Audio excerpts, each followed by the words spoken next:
आज Poonam love marriage करके अपने पापा के पास आई और अपने पापा से कहने लगी, पापा मैंने अपनी पसंद के लड़के से शादी कर ली है।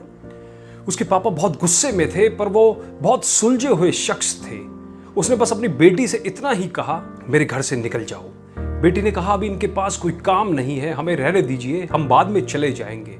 पर उसके पापा ने एक नहीं सुनी और उसे घर से बाहर कर दिया। कुछ साल बीत गए, अब पूनम के पापा नहीं रहे और दुर्भाग्यवश जिस लड़के से पूनम ने शादी की वो भी उसे धोखा देकर भाग गया। पूनम की एक लड़की एक लड़का था। पूनम खुद का एक रेस्टोरेंट चला रही थी जिससे उसका जीवन का यापन हो रहा था। पूनम को जब ये खबर हुई उसके पापा नहीं रहे तो उसने मन में सोचा, अच्छा हुआ मुझे घर से निकाल दिया था, दर दर की ठोकरें खाने के लिए छोड़ दिया था। मेरे पति के छोड़ जाने के बाद भी मुझे घर नहीं बुलाया। मैं तो नहीं जाऊंगी उनकी अंतिम यात्रा में। पर उसकी ताऊजी ने कहा, पूनम हो आओ, जाने वाला शख्स तो चला गया, अब उनसे दुश्मनी कैसी। पूनम ने पहले हाँ ना किया, फिर सोचा चलो हो आती हूँ, देखूं तो जिन्होंने मुझे ठुकराया वो मरने के बाद कैसे सुकून पाते हैं। पूनम जब अपने पापा के घर आई तो सब उनकी अंतिम यात्रा की तैयारी कर रहे थे, पर पूनम को उनके मरने का कोई दुख नहीं था। वो तो बस अपने ताऊजी के कहने पर आई थी। अब पूनम के पापा की अंतिम यात्रा शुरू हुई। सब रो रहे थे पर पूनम दूर खड़ी हुई थी। जैसे तैसे सब कार्यक्रम निपट गए। आज पूनम के पापा की 13वीं थी। उसके ताऊजी आए और पूनम के हाथों में एक खत देते हुए उन्होंने पूनम से कहा, ये तुम्हारे पापा ने तुम्हें दिया है, हो सके तो इसे एक बार जरूर पढ़ लेना। रात हो चुकी थी, सारे मेहमान जा चुके थे। पूनम ने वो खत निकाला और पढ़ने लगी। उसमें सबसे पहले लिखा था, मेरी प्यारी गुड़िया, मुझे मालूम है तुम मुझसे नाराज हो, पर अपने पापा को माफ कर देना। मैं जानता हूँ तुम्हें मैंने घर से निकाला था, तुम्हारे पास रहने की जगह नहीं थी, तुम दर दर की ठोकरें खा रही थी, पर मैं भी उदास था, तुम्हें कैसे बताऊं। याद है तुम्हें जब तुम 5 साल की थी तब तुम्हारी माँ हमें छोड़ के चली गई थी, तब तुम कितना रोती थी, डरती थी, मेरे बिना सोती नहीं थी, रातों को उठकर रोती थी। तब मैं भी सारी रात तुम्हारे साथ जगता था। तुम जब स्कूल जाने से डरती थी तब मैं भी सारा वक्त तुम्हारे स्कूल के खिड़की पर खड़ा होता था, और जैसे ही तुम स्कूल से बाहर आती थी तुम्हें सीने से लगा लेता था। वो कच्चा पक्का खाना याद है जो तुम्हें पसंद नहीं आता था, मैं उसे फेंक कर फिर से तुम्हारे लिए नया खाना बनाता था कि तुम भूखी ना रहो।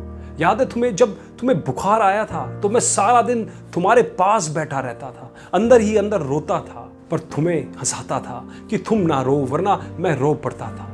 वो पहली बार हाई स्कूल की परीक्षा तुम रात भर पढ़ती थी और मैं सारी रात तुम्हें चाय बना कर देता था। याद है तुम्हें वो तुम्हारी पहली जीन्स, वो छोटे कपड़े, वो गाड़ी, सारी कॉलोनी एक तरफ थी कि ये सब नहीं चलेगा, लड़की छोटे कपड़े नहीं पहनेगी, पर मैं तुम्हारे साथ खड़ा था, किसी को तुम्हारी खुशी में बाधा बनने नहीं दिया।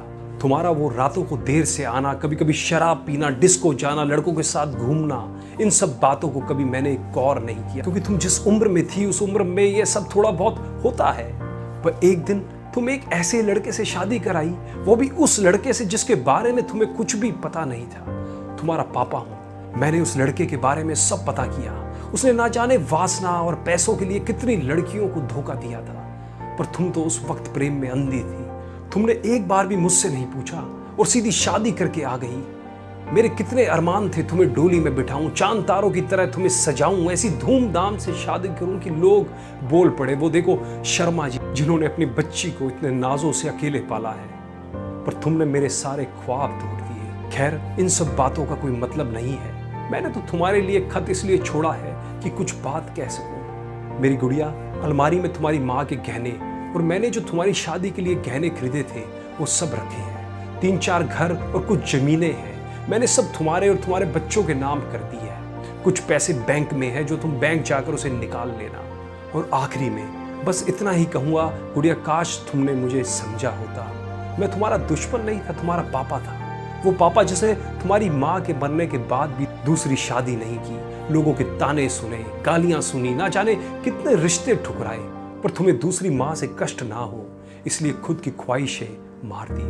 अंत में बस इतना ही कहूँगा मेरी गुड़िया, जिस दिन तुम शादी के जोड़े पर घर आई थी ना, तुम्हारा बाप पहली बार टूटा था।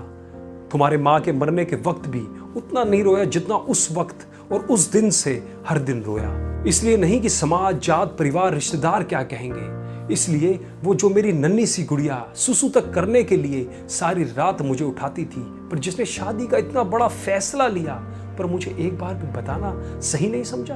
गुड़िया अब तो तुम भी माँ हो, औलाद का दर्द खुशी सब क्या होती है, वो जब दिल तोड़ते हैं तो कैसा लगता है, तुम अब महसूस कर सकती हो। लेकिन मैं ईश्वर से प्रार्थना करूंगा तुम्हें कभी भी यह दर्द ना देखना पड़े। एक खराब पिता ही समझ के मुझे माफ कर देना मेरी गुड़िया। तुम्हारे पापा अच्छे नहीं थे जो तुमने उसे इतना बड़ा दर्द दिया। अब खत यही समाप्त करता हूँ, हो सके तो माफ कर देना। और खत के साथ एक ड्राइंग लगी थी जो खुद कभी पूनम ने बचपन में बनाई थी और उसमें लिखा था, आई लव यू मेरे पापा। पूनम रो रही थी, उतने में ही उसके ताऊजी आ गए। पूनम ने उन्हें रोते रोते सब बताया, पर एक बात उसके ताऊजी ने बताई। उसके ताऊजी ने कहा, पूनम वो जो तुम्हें रेस्टोरेंट खोलने और घर खरीदने के पैसे मैंने नहीं दिए थे, वो पैसे तुम्हारे पिताजी ने मुझसे दिलवाए थे। क्योंकि औलाद चाहे कितनी भी बुरी क्यों ना हो, माँ बाप कभी बुरे नहीं होते। औलाद चाहे माँ बाप को छोड़ दे, माँ बाप मरने के बाद भी अपने बच्चों को दुआ देते हैं। दोस्तों, पूनम के पापा को सुकून मिलेगा या नहीं मुझे नहीं पता, पर उस खत को पढ़ने के बाद शायद सारी जिंदगी पूनम को सुकून नहीं मिलेगा। आखिर में दोस्तों बस इतना ही कहूंगा, लव मैरिज करना कोई गलत बात नहीं है, पर यदि इसमें आप अपने माताजी पिताजी को शामिल कर लें तो सदैव अच्छा रहेगा। क्योंकि पत्थर से पानी निकल जाता है, वो तो माँ बाप है ना, कब तक नहीं मानेंगे। दोस्तों, हर बाप की एक इच्छा होती है अपनी बेटी को अपने हाथों से डोली में विदा करने की। हो सके तो उसे एक सपना मत रहने दीजिए और सदैव अपने माता पिता का आदर करें। दोस्तों, अगर इस कहानी ने आपके दिल को छुआ हो तो इसे लाइक कमेंट और शेयर जरूर करें और हमारे YouTube चैनल को आज ही सब्सक्राइब करें। धन्यवाद।